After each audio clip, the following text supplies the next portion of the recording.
ভোজপুরি সিনেমার জনপ্রিয় অভিনেত্রী মোনালিসা ভোজপুরি সিনেমা দিয়ে বিনোদন জগতে যাত্রা শুরু করলেও পরবর্তীকালে বাংলা ও হিন্দি ইন্ডাস্ট্রিতেও দাপটের সঙ্গে অভিনয় করেছেন মোনালিসা। তার লাস্যময়ী ভঙ্গি ও সুন্দর চেহারা ও সাবলীল অভিনয়ের জন্য খুব অল্প সময়ের মধ্যেই দর্শকদের মধ্যে জনপ্রিয় হয়ে ওঠেন মোনালিসা। বিস্তারিত দেখুন ডেস্ক রিপোর্টে।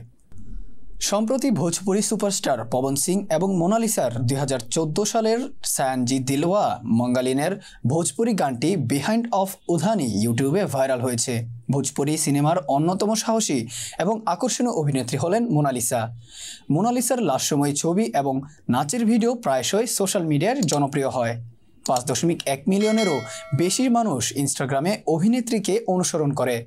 ভোজপুরি ছাড়াও মোনালিসা হিন্দি, বাংলা, উড়িষ্যা, তামিল, কন্নড় এবং তেলুগু ছবিতেও কাজ করেছেন। এর পাশাপাশি বিখ্যাত রিয়েলিটি প্রতিযোগিতা বিগ বসেও অংশ নিয়েছেন এই অভিনেত্রী।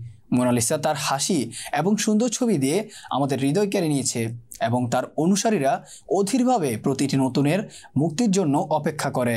মোনালিসার স্টাইল ও জীবনযাপন তাকে প্রত্যেক মুহূর্তে অন্যদের থেকে আলাদা করে তোলে। সুপারস্টার পবন সিং এবং মোনালিসার দ্বারা পরিবেশিত ভোজপুরি গান বিহাইন্ড অফ উধানি বর্তমানে ইউটিউব এবং সোশ্যাল মিডিয়া পেজে বেশ জনপ্রিয়। সম্প্রতি এক রিয়েলিটি শোতে স্টান্টস দেখাতে গিয়ে আহত হন মোনালিসা। সেখান থেকেই তাকে তড়িঘড়ি নিয়ে যাওয়া হয় হাসপাতালে, তবে বর্তমানে সুস্থ আছেন তিনি।